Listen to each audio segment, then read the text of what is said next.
Hi everyone! Today we'll be breaking down the chemistry behind hair products. Firstly, I'll start off with shampoos and conditioners, and I'll list off two main ingredients, sulfates and silicones. We'll talk about what these ingredients are and why they might not be as great as they seem. We'll start off with a shampoo that contains sulfates. Here we can see that this shampoo contains both sodium lauryl sulfate and sodium lauryl sulfate as two of its main ingredients. Sulfates such as SLS and SLES are detergents that create this foamy lather. They work by breaking down oils and dirt, but they also strip away natural moisture. Chemically, sulfates have a hydrophilic head and a hydrophobic tail, and this allows them to create micelles and remove grease. But this can also make hair dry and frizzy. Overuse of shampoos that contain sulfates can damage the hair cuticle, and it can lead to breakage and irritation of the scalp. Now that we've looked into shampoos and the sulfates they contain, let's look at conditioners and break down the key ingredient in them, silicones. Silicones, such as dimethicone, create a smooth, silky feeling by coating the hair shaft. Look at this transformation. This dimethicone molecule forms a hydrophobic layer that repels water, making hair shiny and frizz-free. However, it has a lot of buildup, which makes hair greasy. It also blocks out moisture, which dries out hair and can make it very brittle. Now that we've looked into the main ingredients in conditioners and shampoos, let's look at better alternatives. For better products, you can look for sulfate-free options with gentler surfactants. These clean the hair without stripping away natural moisture. Look at this label and how it says no sulfates and other such chemicals. For conditioners, instead of silicones like dimethicone, look for lightweight, plant-based alternatives that protect and smooth hair without buildup, such as this CBD hair cream. Now that we know a little bit more about the chemistry behind shampoos and conditioners, we can make better decisions when we're shopping. We can always look at the labels and make sure that we're looking for sulfate-free and silicone-free products and instead looking for more plant-based alternatives. Making even just a small swap can make your hair much healthier in the long run. Here I have with me a bottle of men's Rogaine, and it contains 5% minoxidil solution. Minoxidil is something that's used to treat hair loss, and hair loss is something that affects more than 80 million Americans. And for minoxidil, the type of hair loss that's used to treat is usually used to treat androgenic hair loss, alopecia areata, sometimes traction alopecia, and alopecia barbae. As for the history of minoxidil, in the 1960s, it started off as a treatment for hypertension, and what happened was that the subjects of the clinical trial started noticing that they were getting hairier as a side effect. And later on, in 1987, there was a study from Uno et al.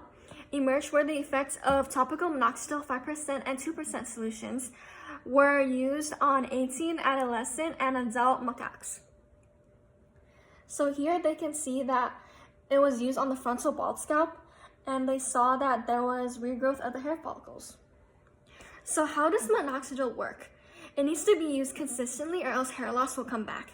And it's believed to prolong the anagen phase of hair growth, which is the growth phase. So minoxidil is believed to widen the blood vessel since it increases blood circulation in the blood vessels in the scalp and the face, which increases blood flow to hair follicles. So how does the chemistry of minoxidil work? So minoxidil is transformed into minoxidil sulfate in the hair follicle. And how does this happen? Well, there's sulfotransferase, which is an enzyme in the body. And when you buy minoxidil, it's not in the active form when you buy it.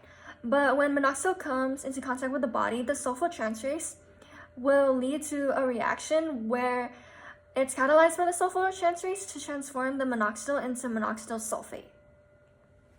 And then this works on the sulfonylurea receptor to release adenosine triphosphate from the cells. The released ATP is then decomposed into adenosine by ATPase, and it works on the adenosine receptors in the dermal papilla cells to make them produce vascular endothelial cells. And this helps to develop blood vessels around the hair follicles, leading to hair growth. And that is how minoxidil works.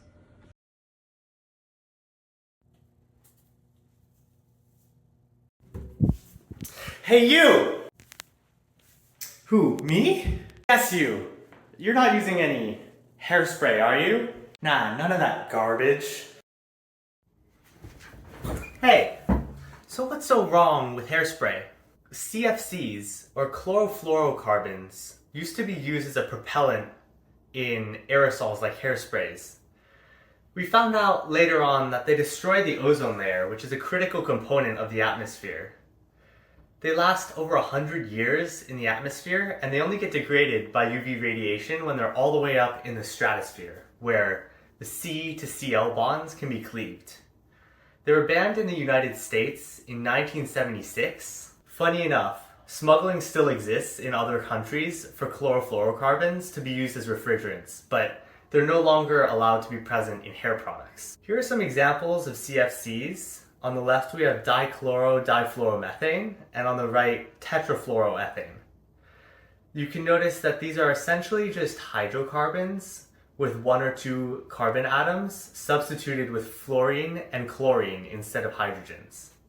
On the right side you can see that thankfully ozone depleting species in the atmosphere are decreasing. When we banned chlorofluorocarbons, what did we replace them with?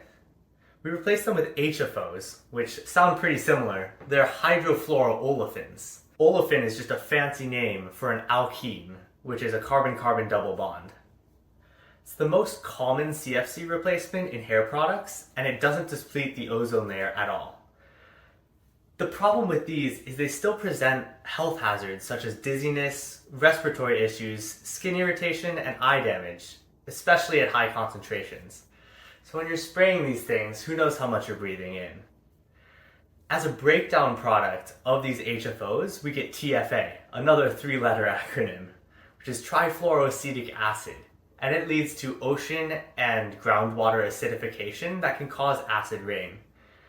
HFOs are also a potent greenhouse gas that can cause climate change. On the left here, we have a typical example of an HFO, and on the right is its breakdown product, which is a TFA, a trifluoroacetic acid. With all of these concerns surrounding aerosol-based hairsprays, the solution to me seems obvious. You just use a spray bottle instead of an aerosol. In today's video, we'll be looking at a hair dyeing video by the Hairless on YouTube. But first, I need to explain that in our hair, there's a molecule known as melanin, which is in charge of the color. Now, there are two kinds of melanin, eumelanin and pheomelanin. Eumelanin is in charge of black to brown, and pheomelanin is in charge of red to yellow.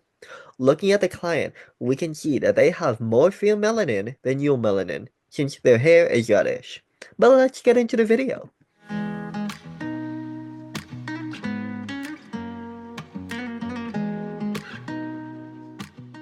Pausing the video here, we see that the stylist put in bleach, or hydrogen peroxide, into the client's hair. Now, this is done for two reasons. The first reason is to open up the cuticles in the hair. The reason we do that is so that, after opening up the cuticles, the hydrogen bonds can go in and break the melanin bonds. By breaking the melanin bonds, the hair loses its color, causing it to go this very, very bright yellow. And the second reason is something we'll see very soon. The second reason is so that this substance, known as paraphenylene diamine, or PPD, can be oxidized. Through this oxidation, this causes the hair to have this brown color. But what if we don't want the hair to only have brown? Well, we'll see how that happens right now. Pausing here, we can see that the stylist mixed some sort of color into a bowl. Now, this is what we would call our coupling agents. This coupling agent reacts with the paraphenylene diamine, PPD, to cause color to be in the hair. For example, this would be blue coupling agent. Now let's finish the video.